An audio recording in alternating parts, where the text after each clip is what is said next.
यह वाक़िया हजरत अयूब अलैहिस्सलाम के उस दौर की है जब शैतान ने अल्लाह रब्बुल आलमीन के दरबार में अर्ज की, ए खुदा, मैं तुम्हारी कसम खाकर कहता हूँ कि अयूब नबी सिर्फ तुम्हारी दी हुई दौलत, सुख, शांति और आराम की वजह से तुम्हारी इबादत करते हैं। अगर उनकी यह दौलत और सुख शांति छिन जाए तो वह एक दिन भी तुम्हारी इबादत में नहीं लगे रहेंगे। ए खुदा, मुझे नबी पर हस्तक्षेप करने की ताकत दे। मैं देखना चाहता हूँ कि तुम्हारा अयूब नबी तुम्हारे प्रति कितना वफादार है। अल्लाह रब्बुल आलमीन ने शैतान को इजाजत दी और फरमाया, जाओ, तुम्हें अयूब पर हस्तक्षेप करने की ताकत दी जाती है, जैसे चाहो नबी को आजमा सकते हो। शैतान अल्लाह की दी हुई ताकत पाकर एक राहगीर का वेश धारण करके हजरत अयूब अलैहिस्सलाम के पास गया। उसने अपनी गरीबी जताई और कहा, हुजूर, मुझे कुछ दिन आपके घर रहने की इजाजत दीजिए। लेकिन हजरत अयूब अलैहिस्सलाम को उस पर शक हुआ, क्योंकि उसके शरीर से एक तीव्र दुर्गंध आ रही थी। नबी ने उसकी अर्ज ठुकरा दी और फरमाया, मैं तुम्हें कुछ पैसे देता हूं, तुम कहीं और जाकर रहने का इंतजाम करो। शैतान नबी के इस व्यवहार से बहुत नाराज हुआ और मायूस होकर चला गया। फिर उसने सोचा कि नबी को नुकसान कैसे पहुंचाया जाए। बहुत सोचने के बाद उसने फैसला किया कि नबी के फल के बगीचे में आग लगा देगा। जैसा सोचा वैसा किया। एक दिन शैतान ने नबी के बगीचे में आग लगा दी। आग में कई फलदार पेड़ जलकर राख हो गए। बगीचे के कर्मचारी दौड़कर नबी के पास यह खबर लेकर पहुंचे। यह सुनकर हजरत अयूब अलैहिस्सलाम ने फरमाया, अल्हम्दुलिल्लाह, अल्लाह का दिया हुआ माल अल्लाह ने वापस ले लिया। इसमें मेरे चिंतित होने की कोई वजह नहीं। शैतान ने देखा कि इतने बड़े नुकसान के बाद भी नबी जरा सा भी विचलित नहीं हुए तो उसके दिल में जलन और बढ़ गई। उसने फिर सोचना शुरू किया कि नबी को और कैसे नुकसान पहुंचाया जाए। अगले दिन शैतान नबी के अस्तबल में गया और वहां आग लगा दी। आग तूफान की तरह फैली, जिससे सारे जानवर जलकर मर गए और कुछ गडेरिये भी आग में झुलस गए। बाकी गडेरिये यह खबर लेकर नबी के पास पहुंचे। यह सुनकर हजरत अयूब अलैहिस्सलाम ने नमाज की नियत बांधी और फरमाया, अल्लाह का दिया हुआ माल अल्लाह ने वापस ले लिया, इसमें मुझे विचलित होने की कोई जरूरत नहीं। शैतान ने जब देखा कि इतनी बड़ी घटना के बाद भी नबी जरा भी परेशान नहीं हुए तो उसके दिल में और ज्यादा जलन पैदा हुई। अब उसने नबी को और बड़ा नुकसान पहुंचाने का इरादा किया। हजरत अयूब अलैहिस्सलाम के 12 बच्चे थे, जो हर दिन एक शिक्षक से शिक्षा लेने के लिए मदरसे जाया करते थे। एक दिन सुबह हमेशा की तरह हजरत अयूब अलैहिस्सलाम के 12 बच्चे शिक्षक के पास पढ़ने गए। उसी समय शिक्षक किसी काम से मदरसे से बाहर गए और शैतान ने इस मौके का फायदा उठाकर मदरसे की छत गिरा दी। छत गिरने से हजरत अयूब अलैहिस्सलाम के 12 बच्चे मलबे के नीचे दब मर गए। मदरस के शिक्षक डरते डरते हजरत अयूब अलैहिस्सलाम के पास आए और कहा, ए अल्लाह के नबी, मैं किसी काम से बाहर गया था। इसी बीच इमारत की छत गिर गई और आपके 12 बच्चे उसमें दबकर चल बसे। यह सुनकर हजरत अयूब अलैहिस्सलाम ने कहा, सुभान अल्लाह, अल्हम्दुलिल्लाह, ला इलाहा इल्लल्लाह, अल्लाह हु अकबर, अल्लाह का दिया हुआ माल अल्लाह ने वापस ले लिया, इसमें मुझे विचलित होने की कोई जरूरत नहीं है। शैतान ने जब देखा कि बच्चों की मौत के बाद भी हजरत अयूब अलैहिस्सलाम की ईमानदारी और अल्लाह पर विश्वास में कोई कमी नहीं आई तो वह जल भुन कर राख हो गया। अब वह और बड़ी हानि पहुंचाने की सोचने लगा। इसी दौरान हजरत अयूब अलैहिस्सलाम के दुश्मन नबी की इस कठिन परीक्षा को देखकर बेहद खुश हो रहे थे। नबी के नौकर चाकर और कर्मचारी नबी की इस दयनीय स्थिति को देखकर जहां जहां मौका मिला चले गए। नबी का घर, बागान, अस्तबल सब कुछ खाली और सुनसान हो गया। इस मौके का फायदा उठाकर दुश्मनों ने नबी की संपत्ति लूटना शुरू कर दिया। उन्होंने टूटे फूटे घर की सारी चीजें अपने कब्जे में ले ली। बागान में बचा हुआ फल और फसल लूटने के लिए उनके बीच झगड़े शुरू हो गए। सिर्फ एक हफ्ते के भीतर हजरत अयूब अलैहिस्सलाम की सारी आराम आशा इश संतानें और संपत्ति खत्म हो गई। हजरत अयूब अलैहिस्सलाम की 4 पत्नियां थीं, उनमें से 3 झगड़ कर और बहस करके नबी को छोड़कर चली गई। सिर्फ हजरत रहीमा अलैहिस्सलाम उनके साथ रही। वह नबी को छोड़कर जाने वाली नहीं थी। वह हर समय नबी के साथ खड़ी रही। देश के लोग नबी के नबूवत के दावे का मजाक उड़ाने और ताने देने लगे। कुछ ने कहा, अगर अयूब सच में अल्लाह के नबी होते तो उन पर ऐसा गजब क्यों आता? वह नबी नहीं है। उनकी झूठी नबूवत के दावे के कारण अल्लाह का गजब उन पर उतरा है। इधर नबी के अनुयायियों के बीच भी दरार पड़ने लगी। उनकी यह स्थिति देखकर शैतान भी पूरी तरह संतुष्ट नहीं हो सका, क्योंकि सब कुछ खत्म हो जाने के बावजूद हजरत अयूब अलैहिस्सलाम में कोई बदलाव नहीं आया। वह अपने इबादत खाने में पहले की तरह पूरी तल्लीनता से इबादत कर रहे थे, जैसे उन्हें अपने आसपास हुई तबाही की कोई खबर ही ना हो। न उनके चेहरे पर मायूसी थी, न अफसोस का कोई निशान। नबी के इबादत खाने के पास से गुजरने वाले लोग उन्हें ताने देते हुए कहने लगे, ए अयूब, तुम नबूवत का दावा करके बर्बाद हो गए। तुम्हारे लिए नबूवत का दावा छोड़ देना ज्यादा बेहतर होता। हम ना नबी हैं, न गजब का शिकार हुए हैं। लोग और भी कई तरह की ताने और अपमानजनक बातें नबी के खिलाफ कहते रहे, लेकिन हजरत अयूब अलैहिस्सलाम ने इन बातों पर कोई ध्यान नहीं दिया। उन्होंने लोगों के साथ मेलजोल पूरी तरह से खत्म कर दिया और इबादत में डूबे रहे। यह सब देखकर शैतान और ज्यादा बेचैन हो गया। वह और साजिशें रचने के बारे में सोचने लगा। शैतान यह सोचने लगा कि नबी को और अधिक गंभीर नुकसान कैसे पहुंचा या जा सकता है। बहुत सोचने के बाद उसने एक साजिश रची। अपनी योजना के अनुसार वह नबी से मिलने की इच्छा जताकर उनके पास पहुंचा। नबी से मिलते हुए उसने कहा, हुजूर, मैं आपका एक भक्त हूं, मुझे आपसे कुछ अर्ज करनी है। इस बहाने वह नबी से बात करता रहा और फिर अपना मुंह उनके कान के पास ले जाकर दोनों कानों में फूंक मारकर वहां से चला गया। अगले दिन नबी के शरीर पर फफोले जैसे फोड़े निकल आए। उनका शरीर दर्द से भर गया और वे बहुत बीमार हो गए। उनकी इबादत में थोड़ी रुकावट आने लगी। हजरत रहीमा अलैहिस्सलाम ने उनकी देखभाल शुरू कर दी। धीरे धीरे वे फोड़े बड़े होकर घाव बन गए। लंबे समय तक इसी स्थिति में रहने के बाद नबी के शरीर में कीड़े पैदा हो गए। कुछ दिनों के बाद इन कीड़ों की संख्या बढ़ने लगी। ये कीड़े नबी के शरीर का मांस और खून खाने लगे। दूसरी ओर हजरत रहीमा के पास जमा किया हुआ सारा पैसा और सामान खत्म हो गया। खाने पीने की गंभीर समस्या पैदा हो गई। कुछ दिनों तक नबी और उनकी पत्नी ने केवल पानी पीकर गुजारा किया, लेकिन आखिरकार हजरत रहीमा के लिए यह सहन करना मुश्किल हो गया। हजरत रहीमा अलैहिस्सलाम नबी के पास आकर अर्ज करने लगी, ए अल्लाह के नबी, अब हमारे पास कुछ भी नहीं बचा है, इसलिए गांव जाकर लोगों के घरों में काम करके रोजी कमाने के अलावा हमारे पास और कोई चारा नहीं है। अगर आप मुझे इजाजत दें तो मैं गांव में जाकर लोगों के घरों में काम करके हलाल रोजी कमा सकती हूं और उससे हमारे खाने का इंतजाम हो जाएगा। हजरत अयूब अलैहिस्सलाम अपनी पत्नी रहीमा की बात सुनकर बहुत देर तक रोते रहे। फिर उन्होंने कहा, रहीमा, मेरा इरादा तुम्हें तकलीफ देने का कभी नहीं था, लेकिन मैं बहुत बीमार हूं और मजबूरी में तुम्हें इजाजत दे रहा हूं। तुम जाओ और लोगों के घरों में काम करो ताकि कुछ हलाल रोजी कमा सके। नबी की इजाजत पाकर हजरत रहीमा ने गांव में लोगों के घरों में काम करना शुरू कर दिया। दूसरी ओर गांव वाले जब हजरत अयूब अलैहिस्सलाम के शरीर की स्थिति देखते तो बहुत भयभीत हो जाते। उनके शरीर से उठने वाली दुर्गंध से लोग घृणा महसूस करने लगते और उनके शरीर में सिहरन सा होने लगती। इसके अलावा नबी के शरीर से उठने वाली सड़ी मांस की गंध से लोग परेशान हो गए। एक दिन गांव वाले हजरत अयूब अलैहिस्सलाम के पास आए और बोले, ए अयूब, तुम तुरंत हमारा गांव छोड़कर कहीं और चले जाओ। अगर ऐसा नहीं किया तो हम तुम्हें यहां से जबरदस्ती निकाल देंगे। उस समय हजरत अयूब अलैहिस्सलाम के साथ केवल 3 लोग थे, उनकी पत्नी हजरत रहीमा अलैहिस्सलाम और उनके 2 शागिर्द। ये दोनों शागिर्द हमेशा नबी की देखभाल और सेवा में लगे रहते थे। गांव वालों के लगातार दबाव के कारण शागिर्द ने हजरत अयूब अलैहिस्सलाम को दूसरे गांव ले जाने का फैसला किया।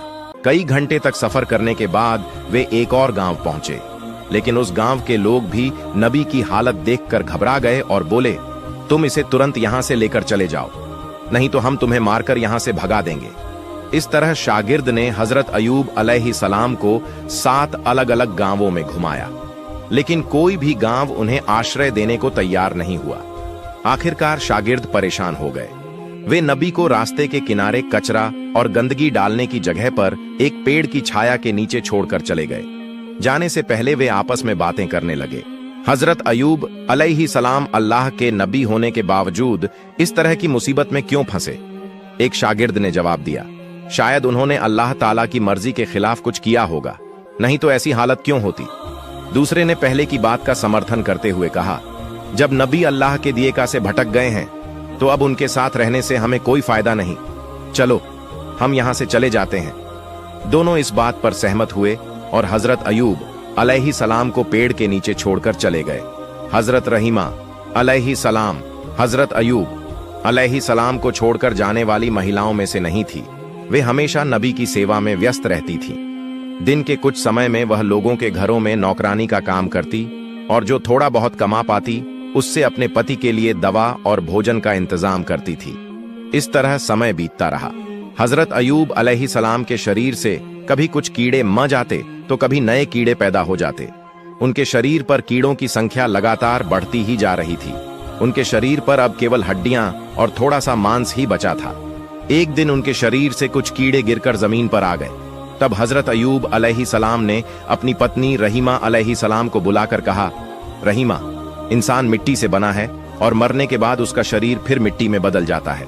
अगर मेरे शरीर का मांस और खून अल्लाह के इन कीड़ों की भूख मिटाने में काम आ रहा है तो इसमें कोई आपत्ति नहीं होनी चाहिए। कम से कम इससे इन्हें भोजन मिल रहा है। जो कीड़े मेरे शरीर से गिरे हैं उन्हें वापस उठाकर मेरे शरीर पर रख दो ताकि उन्हें अपना भोजन पूरा मिल सके। हजरत रहीमा अलैहिस्सलाम ने अपने पति के आदेश का पालन किया और गिरे हुए कीड़ों को उठाकर फिर से उनके शरीर पर लगा दिया। एक दिन हजरत रहीमा अलैहिस्सलाम गांव गई, लेकिन उन्हें कोई काम नहीं मिला। इस वजह से वे बहुत चिंतित हो गई। उनके मन में बार बार यह सवाल उठ रहा था कि आज वे अपने पति को खाना कैसे खिलाएंगे। उन्होंने पूरे गांव में काम ढूंढने के लिए बहुत कोशिश की, लेकिन कहीं भी उन्हें काम नहीं मिला। आखिरकार वह एक महिला के पास गई और उनसे कहा, हे सम्मानित महिला, क्या आप मुझे आज के लिए कुछ पैसे उधार दे सकते? मैं कल आपको यह पैसे वापस कर दूंगी। मेरा पति बहुत बीमार है और मैं आज कोई काम नहीं ढूंढ पाई हूं। अगर आप मुझे कुछ पैसे उधार देंगी तो मैं अपने पति के लिए दवा और खाना ला सकूंगी, नहीं तो उन्हें भूखा रहना पड़ेगा। कृपया मुझ पर दया करें। महिला ने हजरत रहीमा अलैहिस्सलाम की बात सुनकर कहा, मैं किसी को पैसे उधार नहीं देती। मैंने पहले बहुत से लोगों को पैसे उधार दिए हैं कक्के, लेकिन किसी ने आज तक मेरे पैसे वापस नहीं किए। इसलिए यह नाटक करना बंद करो और सीधे अपने घर का रास्ता पकड़ो। मैं तुम्हें कोई पैसा उधार नहीं दे सकती। हजरत रहीमा अलैहिस्सलाम ने कहा, तो फिर मुझे कोई काम द, उस काम के बदले में मुझे पैसे दे दीजिए। महिला ने कहा, मेरे पास तुम्हारे लिए कोई काम नहीं है, लेकिन मैं एक शर्त पर तुम्हें पैसे दे सकती हूं। तुम्हारे सिर के बाल मुझे बहुत पसंद है। अगर तुम अपने सिर के बाल काट कर मुझे दे दो तो मैं उनके बदले तुम्हें पैसे दे सकती हूं। हजरत रहीमा अलैहिस्सलाम ने जवाब दिया, हे महिला, मेरे पति बहुत बीमार हैं। उनका पूरा शरीर कीड़ों ने खा लिया है। वह किसी कठोर चीज को छू भी नहीं सकते। जब वह बिस्तर से उठते हैं तो मेरे बाल पकड़कर सहारा लेते हैं। अगर मैं अपने सिर के बाल काटक तुम्हें दे दूं तो मेरे पति बिस्तर से कैसे उठेंगे? इस पर महिला ने कहा, ठीक है, तो तुम अपने सिर के आधे बाल काटकर मुझे दे दो, मैं उनके बदले तुम्हें पैसे दूंगी। हजरत रहीमा अलैहिस्सलाम ने चारों तरफ से लाचार होकर महिला की इस शर्त को मान लिया। उन्होंने अपने सिर के आधे बाल काटकर महिला को दे दिए और बदले में कुछ पैसे लिए। उन पैसों से उन्होंने अपने बीमार पति के लिए भोजन और दवा खरीदी और घर की ओर चल पड़ी। शैतान यह सब देख रहा था। जब उसने देखा कि हजरत रहीमा अलैहिस्सलाम ने अपने सिर के आधे बाल कटवा लिए हैं, तो उसने इसे हजरत अयूब अलैहिस्सलाम और रहीमा के बीच गलत फहमी पैदा करने का सुनहरा मौका समझा। इसके बाद शैतान एक दरवेश का वेश धारण करके हजरत अयूब अलैहिस्सलाम के पास आया और कहा, आप अल्लाह के नबी हैं, लेकिन आपकी पत्नी का चरित्र बहुत खराब है। वह अक्सर अलग अलग जगहों पर चोरी करती है और इसी तरह से गलत तरीकों से पैसा कमाती है। आज वह चोरी करते हुए पकड़ी गई और लोगों ने सजा के तौर पर उसके सिर के आधे बाल काट दिए। जब वह घर लौटेगी तो आप खुद यह देख सकते हैं। हम आपकी इज्जत करते हैं, इसलिए आपको पहले ही यह बात बता रहे हैं। यह कहकर शैतान वहां से चला गया। हजरत अयूब अलैहिस्सलाम ने शैतान की बातों पर वे विश्वास कर लिया और गुस्से से भर उठे। उन्होंने अकेले में कहा, मेरी पत्नी इतनी गिर सकती है, यह मैंने कभी सोचा भी नहीं था। अब मैं उसके कमाए हुए पैसे से खाना नहीं खाऊंगा। वह मुझे अब तक गलत तरीके से कमाए हुए पैसे से खिलाती रही है, इसलिए मैं अल्लाह के सामने बहुत शर्मिंदा हूं। हे मेरे पालनहार रहमान और रहीम, मुझे माफ कर दे। अगर मैं स्वस्थ हो जाऊं तो मैं निश्चित रूप से उसे 100 कोड़े मारूंगा। फिर मैं अल्लाह की कसम खाकर कहता हूं कि मैं स्वस्थ होने के बाद उसे 100 कोड़े जरूर मारूंगा। उस दिन शाम को हजरत अयूब अलैहिस्सलाम ने अपनी पत्नी के बारे में सुनी हुई बातों को लेकर बहुत व्यथित महसूस किया। उसी शाम जब हजरत रहीमा अलैहिस्सलाम घर लौटी तो हजरत अयूब अलैहिस्सलाम ने उनसे कोई बात नहीं की। रहीमा अलैहिस्सलाम ने अपने पति की यह हालत देखकर अत्यंत विनम्रता के साथ उनसे पूछा, हे मेरे प्रिय पति, क्या हुआ? आप मुझसे कोई बात क्यों नहीं कर रहे हैं? लेकिन हजरत अयूब अलैहिस्सलाम ने उनकी बात का कोई उत्तर नहीं दिया। इसके बाद रहीमा अलैहिस्सलाम ने उनके लिए खाना और दवा पेश की, लेकिन अयूब अलैहिस्सलाम ने उसे भी ठुकरा दिया। रहीमा अलैहिस्सलाम ने उनके पैरों को पकड़ लिया और रोते हुए कहा, हे मेरे प्रिय पति, कृपया मुझे बताइए, आप मुझसे क्यों नाराज हैं? तब हजरत अयूब अलैहिस्सलाम ने कहा, मैंने कभी कल्पना भी नहीं की थी कि तुम्हारा चरित्र इतना गिर सकता है। तुम चोरी करके मुझे अब तक खाना खिलाती रही हो। तुम्हारा गलत तरीके से कमाया हुआ पैसा मैं खा रहा था। यह सोचकर मैं खुद को माफ नहीं कर सकता। आज एक दरवेश ने आकर मुझे तुम्हारे बारे में बताया। उसने कहा कि तुम चोरी करते हुए पकड़ी गई हो और इसी कारण लोगों ने तुम्हारे सिर के आधे बाल काट दिए। हजरत रहीमा अलैहिस्सलाम ने अपने पति के मुंह से यह बात सुनी तो ऐसा लगा जैसे उनके पैरों तले जमीन खिसक गई हो। उनकी आंखों से आंसू बहने लगे। तब उन्होंने दोनों हाथ उठाकर अल्लाह से फरियाद की, हे अल्लाह, हे रहमान और रहीम, तुम सब जानते हो मैंने जो भी किया उसकी क्या मंशा थी। यह तुमसे छुपा नहीं है। मैं नहीं जानती कि मेरे पति को किसने या क्यों मेरे खिलाफ झूठी बातें बताईं। हे अल्लाह, तुम मेरे पति को सच्चाई से अवगत कराओ। रहमान और रहीम, मैं इसके लिए इंसानों के सामने नहीं गिड़गिड़ा आऊंगी। तुम मेरे एकमात्र सहारे हो। तुम सबसे बड़े न्यायाधीश हो। इसलिए जिसने भी मेरे पति के मन में मेरे खिलाफ यह गलत फहमी पैदा की है उसका सही न्याय तुम करो। हजरत रहीमा अलैहिस्सलाम की इस फरियाद को सुनकर अल्लाह का अर्श कांप उठा। तभी अल्लाह रब्बुल आलमीन ने हजरत जिब्राइल अलैहिस्सलाम को हजरत अयूब अलैहिस्सलाम के पास भेज दिया। हजरत जिब्राइल अलैहिस्सलाम ने हजरत अयूब अलैहिस्सलाम के पास आकर कहा, हे अल्लाह के नबी, आपकी पत्नी अत्यंत नेक और ईमानदार हैं। शैतान ने एक दरवेश का रूप धरकर आपको भ्रमित किया और आपकी पत्नी के बारे में झूठी बातें बताई। वास्तव में आपकी पत्नी निर्दोष है। इसलिए आप अपनी पत्नी के द्वारा पेश किया गया खाना खाएं और उनके प्रति खुश और राजी हो जाएं। हजरत जिब्राइल अलैहिस्सलाम की बातें सुनकर हजरत अयूब अलैहिस्सलाम ने अपनी पत्नी रहीमा अलैहिस्सलाम को बुलाकर कहा, रहीमा, मुझे माफ कर दो। शैतान ने तुम्हारे बारे में मुझे झूठी बातें बताई जिनसे मैं भ्रमित हो गया। मैं इसे समझ नहीं पाया और तुम मुझसे नाराज मत होना, क्योंकि मैंने जो कुछ कहा वह अनजाने में कहा। अब मैं कभी भी तुम पर गुस्सा नहीं करूंगा। हजरत रहीमा अलैहिस्सलाम ने अपने पति के मुंह से यह बातें सुनकर बेहद खुशी महसूस की।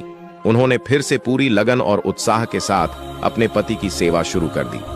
रहीमा अलैहिस्सलाम हर दिन मेहनत करके कुछ धन अर्जित करती और उससे अपने पति की जीविका और उपचार का प्रबंध करती।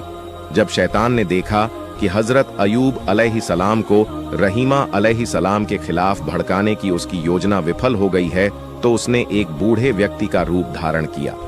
एक दिन शैतान बूढ़े व्यक्ति के रूप में हजरत रहीमा अलैहिस्सलाम से रास्ते में मिला और उनसे पूछा, माँ, तुम्हारी यह हालत क्यों हो गई है?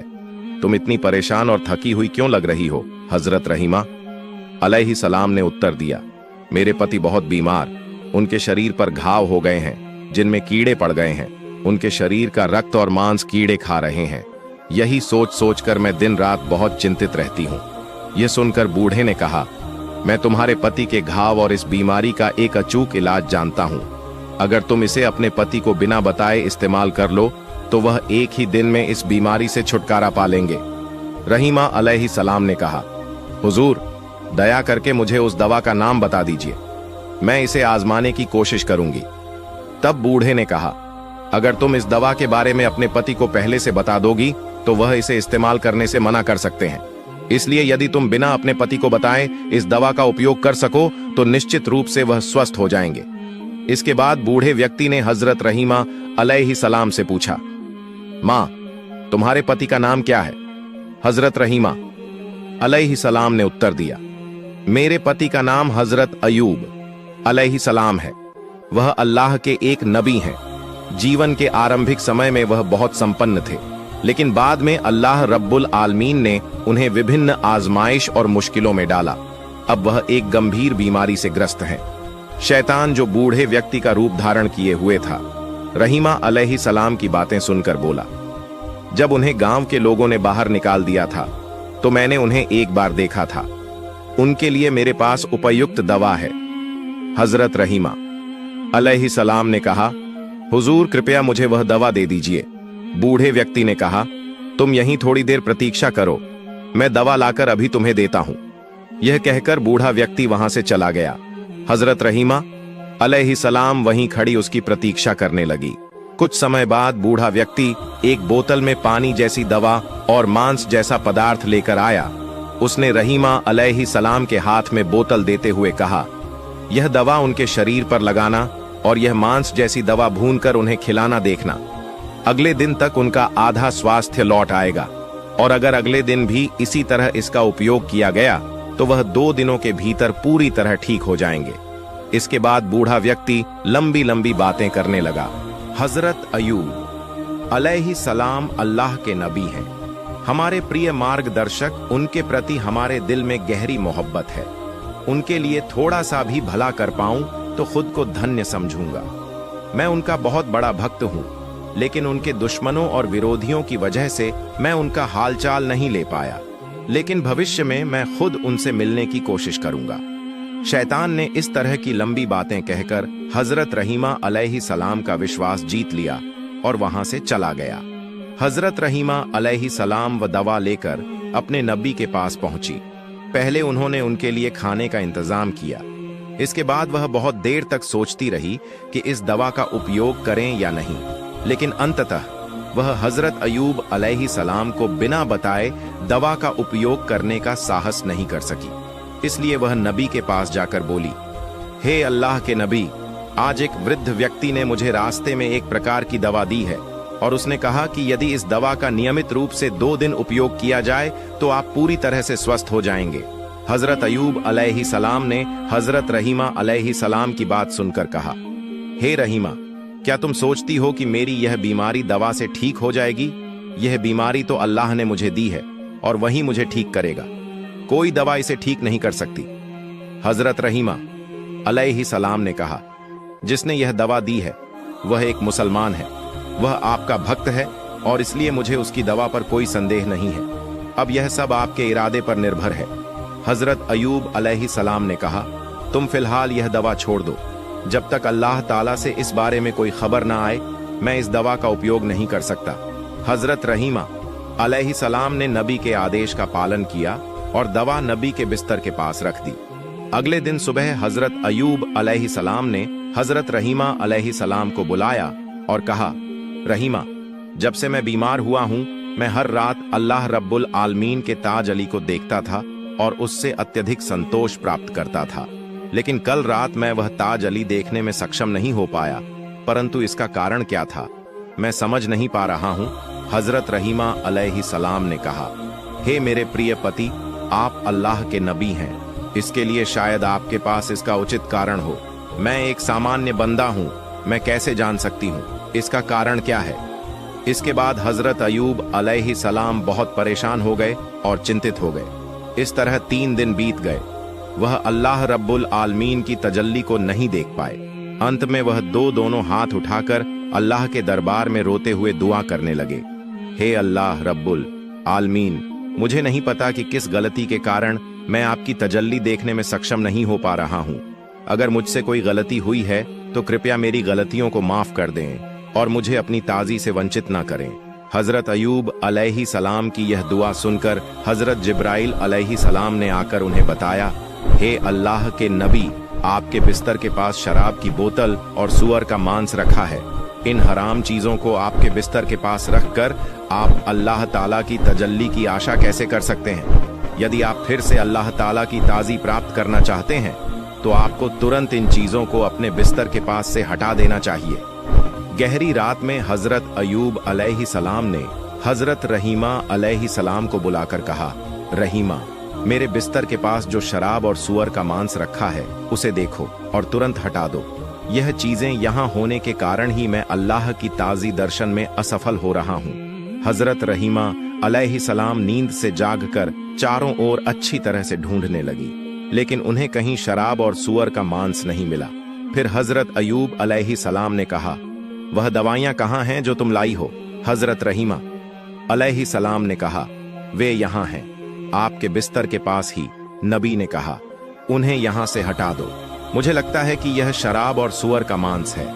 नबी के आदेश के बाद हजरत रहीमा अलैहिस्सलाम ने उन दवाइयों को दूर हटा दिया। फिर हजरत अयूब अलैहिस्सलाम फिर से ध्यान मग्न हो गए। जब रात का समय समाप्त होने लगा तो हजरत अयूब अलैहिस्सलाम चिल्लाकर बोले, अब मैं अल्लाह की ताज अल्ली दर्शन में सक्षम हो रहा हूँ। रहीमा समझो, वह दवाइयाँ शराब और सूअर का मांस थीं, और जब तक वे मेरे पास रहीं तब तक मैं 3 दिन तक अल्लाह की ताज अल्ली दर्शन में असफल रहा। वह जिसने तुम्हें यह दवाइयाँ दी वह कोई इंसान नहीं था, वह इंसान का रूप धारण किया हुआ शैतान था। उसने इन दवाइयों से हमें भ्रमित करने की कोशिश की थी, लेकिन अल्लाह रब्बुल आलमीन की असीम मेहरबानी से हम शैतान के धोखे से बच पाए हैं। हजरत अयूब अलैहिस्सलाम इस प्रकार 18 साल तक भयंकर बीमारी, शोक और दुखों का सामना कर रहे थे। अंत में जब कीड़े उनकी आंखों और जीभ पर हमला करने लगे तो वह रोते हुए अल्लाह के दरबार में दुआ करने लगे, हे खुदा, मेरी आंखों से मैं अपनी पत्नी को देखता हूँ और सूरज देखकर नमाज का समय निर्धारित करता हूँ और अपनी जीभ से तेरा जिक्र करता हूँ। इसलिए अगर यह दोनों चीजें कीड़े खा लें और नष्ट हो जाएं, तो मेरे लिए तेरी इबादत करना बहुत मुश्किल हो जाएगा। इस दुआ के बाद अल्लाह ताला ने अपने नबी को सूचित किया, मैं जल्द ही आपको रोग मुक्त कर दूंगा और आपकी पत्नी को पुरस्कृत करूंगा। किसी एक दिन सुबह हजरत रहीमा अलैहिस्सलाम काम पर चली गई। हजरत रहीमा अलैहिस्सलाम के काम पर जाने के बाद हजरत जिब्राइल अलैहिस्सलाम आए और हजरत अयूब अलैहिस्सलाम से कहा, हे अल्लाह के नबी, आप अपने पैरों से जमीन पर प्रहार करें। आपके पैरों के प्रहार से एक नहर बन जाएगी और आप उस नहर के पानी से स्नान करें और पेट भर कर वही पानी पिए। थोड़ी देर में आप पूरी तरह से स्वस्थ हो जाएंगे। हजरत अयूब अलैहिस्सलाम ने हजरत जिब्राइल अलैहिस्सलाम के निर्देशों के अनुसार पैरों से जमीन पर प्रहार किया। फिर वहां से एक जलधारा का स्रोत उभरा और उस जलधारा का पानी हजरत अयूब अलैहिस्सलाम के शरीर पर गिरने लगा। अल्लाह की मेहरबानी से जैसे ही वह पानी उनके शरीर पर पड़ा, उनके घाव ठीक होने लगे और नई त्वचा उगने लगी। इसके बाद नबी ने उस जलधारा के पानी से अच्छे से स्नान किया और तुरंत ही हजरत अयूब अलैहिस्सलाम के पूरे शरीर पर नई त्वचा उगाई और उन घाव इस प्रकार नष्ट हो गए जैसे कि उनके शरीर पर कभी कोई घाव या रोग था ही नहीं। जलधारा के पानी से स्नान करने के बाद उनका शरीर पहले से कहीं अधिक चमकदार और सुंदर हो गया। उनका चेहरा चांद की तरह चमकने लगा। नहाने के बाद हजरत अयूब अलैहिस्सलाम ने पेट भरकर उस जलधारा का पानी पिया, जिससे उनकी भूख और प्यास पूरी तरह से शांत हो गई। उसी समय उन्होंने देखा कि एक फरिश्ता दूर से कपड़े का थैला लेकर उनके पास आया और बोला, हे अल्लाह के नबी, ये कपड़े जन्नत से लाए गए हैं, ये कपड़े आप पहने। इसके बाद वह व्यक्ति चला गया। हजरत अयूब अलैहिस्सलाम ने कपड़े का थैला खोला और देखा कि उसमें जन्नत के कपड़े हैं। उन्होंने उन जन्नत के कपड़ों को पहन लिया और अनगिनत सुंदरता के मालिक बन गए। उन्हें अपार संतोष प्राप्त हुआ, क्योंकि उन्होंने 18 सालों तक बीमारी का सामना किया था और आज पूरी तरह से स्वस्थ हो गए। अब वह चलने फिरने में सक्षम हो गए थे। वह अल्लाह के दरबार में शुक्रिया अदा करते हुए कुछ दूर जाकर जंगल के एक किनारे पर बैठ गए। इस बीच हजरत रहीमा अलैहिस्सलाम कुछ पैसे जुटाकर अपने पति के लिए खाना खरीदने के लिए जल्दी से वापस लौट आई। जब वह अपने पति के पास पहुंची तो देखा कि उनका पति बिस्तर पर नहीं था। हजरत रहीमा अलैहिस्सलाम यह दृश्य देखकर चकित हो गई। फिर वह वहां बैठकर जोर जोर से रोने लगी और विनम्र से अल्लाह रब्बुल आलमीन से प्रार्थना करने लगी, हे मेरे रब, मैं नहीं जानती मेरे पति को कौन ले गया है। क्या उन्हें कोई शेर ने खा लिया है या कोई अन्य जानवर उन्हें गायब कर दिया है? मैं कुछ नहीं जानती। हे मेरे रब, मैं तुझसे दुआ करती हूं, तुम मेरे पति को वापस लौटा दो। हे अल्लाह रब्बुल आलमीन, आप करुणा के सागर हैं, आपसे जो कुछ भी हो वह सब कुछ कर सकते हैं। मैं अपने पति के बिना नहीं रह सकती। हजरत रहीमा अलैहिस्सलाम इस तरह कई घंटों तक अल्लाह रब्बुल आलमीन के दरबार में प्रार्थना करती रही। फिर उठकर इधर उधर दौड़ते हुए हजरत अयूब अलैहिस्सलाम का पता करने लगी। वह देख रही थी कि कहीं हजरत अयूब अलैहिस्सलाम का कोई निशान मिल सके, लेकिन काफी समय तक दौड़ने के बाद भी उन्हें हजरत अयूब अलैहिस्सलाम का कोई निशान नहीं मिला। उन्होंने दूर देखा कि एक व्यक्ति सुंदर कपड़े पहने हुए बैठे हैं। वह उस व्यक्ति के पास गई और पूछा, जनाब, यहाँ पेड़ के नीचे एक रोगी था, क्या आप उसके बारे में कुछ जानते हैं? हजरत अयूब अलैहिस्सलाम इतने समय तक दूर बैठकर हजरत रहीमा अलैहिस्सलाम की स्थिति का निरीक्षण कर रहे थे। तत्क्षण वह हजरत रहीमा अलैहिस्सलाम के सामने अपना परिचय नहीं दिए। उन्होंने हजरत रहीमा अलैहिस्सलाम से पूछा, रोगी तुम्हारे क्या हाल है? हजरत रहीमा अलैहिस्सलाम ने उत्तर दिया, वह मेरे प्रिय पति थे, वह अल्लाह के एक नबी थे। उनका नाम हजरत अयूब अलैहिस्सलाम था। वह 18 साल से बीमार थे और मैं ही उनकी देखभाल करती थी। लेकिन आज काम करने के बाद जब मैं वापस आई तो मैंने उन्हें नहीं पाया। मुझे नहीं पता कि वह अब कहाँ है। क्या उन्हें कोई बाघ ने खा लिया है या कोई और जानवर उन्हें ले गया है? अगर आप उनके बारे में कुछ जानते हैं तो कृपया मुझे बताएं। हजरत अयूब अलैहिस्सलाम ने फिर हजरत रहीमा अलैहिस्सलाम से पूछा, अगर तुम अपने पति का चेहरा देखो तो क्या तुम उन्हें पहचान सकोगी?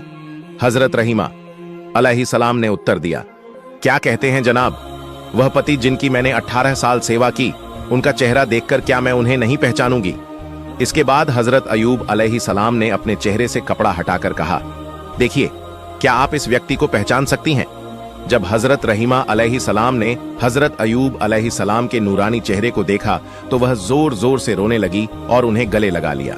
उन्होंने कहा, हे अल्लाह के नबी, अल्लाह रब्बुल आलमीन ने आपको इस तरह स्वस्थ कर दिया है, यह मैंने कभी सपने में भी नहीं सोचा था। मैं तो आपके बारे में चिंतित हो गई थी। अल्लाह का लाख लाख शुक्र है कि उसने आपको स्वस्थ किया और मुझे फिर से आप मिले। इस तरह पति और पत्नी बहुत देर तक रोते रहे। हजरत अयूब अलैहिस्सलाम ने फिर हजरत रहीमा अलैहिस्सलाम को बताया कि कैसे वह स्वस्थ हुए और कैसे हजरत जिब्राइल अलैहिस्सलाम ने उन्हें ठीक करने के लिए एक नहर बना दी। फिर हजरत अयूब अलैहिस्सलाम ने अपनी पत्नी से कहा कि वह उस नहर में स्नान करें।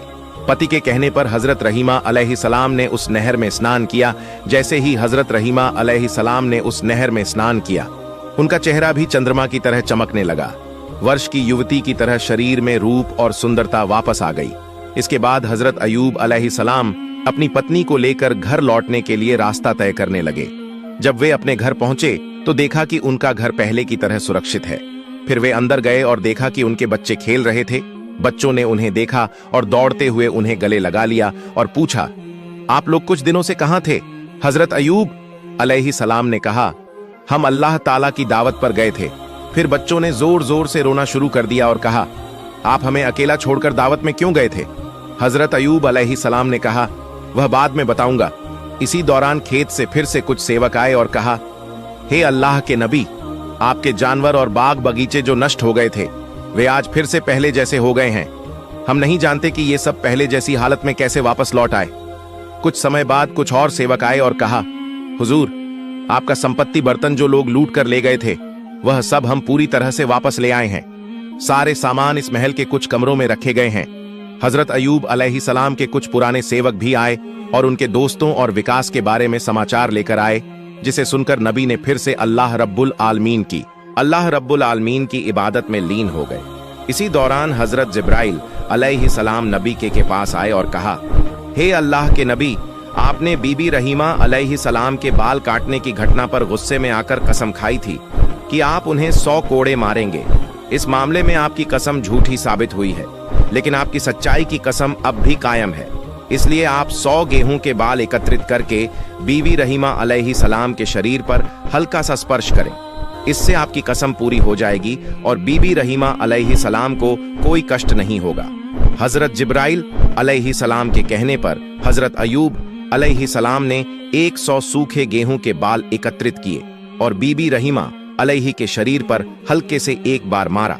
इससे नबी की कसम पूरी हो गई और बीबी रहीमा अलैहिस्सलाम को कोई कष्ट नहीं हुआ। प्रिय दर्शक, शैतान ने हजरत अयूब अलैहिस्सलाम को कई बार चुनौती दी, लेकिन वह उन्हें किसी भी रूप में भ्रमित नहीं कर सके और ना ही वह उन्हें गुमराह कर सके। अगर हम भी हजरत अयूब अलैहिस्सलाम की तरह अल्लाह रब्बुल आलमीन की राह में धैर्य रखें तो शैतान कभी भी हमें गुमराह नहीं कर सकेगा। अल्लाह रब्बुल आलमीन हमें भी हजरत अयूब अलैहिस्सलाम की तरह धैर्य रखने की तौफीक अता करें। आमीन।